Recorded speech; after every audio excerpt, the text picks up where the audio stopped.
We're going to talk about how do we plot out what we're going to be throwing in front of players when they get there.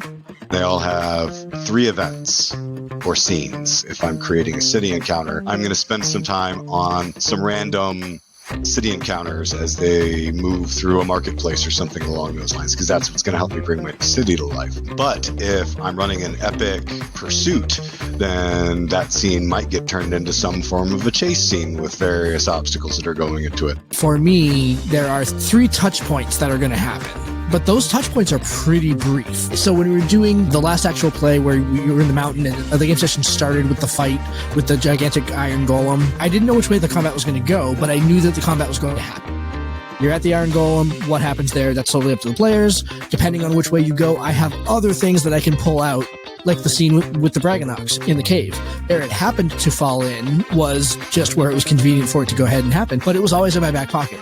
The first consideration I make is, what's the length of time for the session?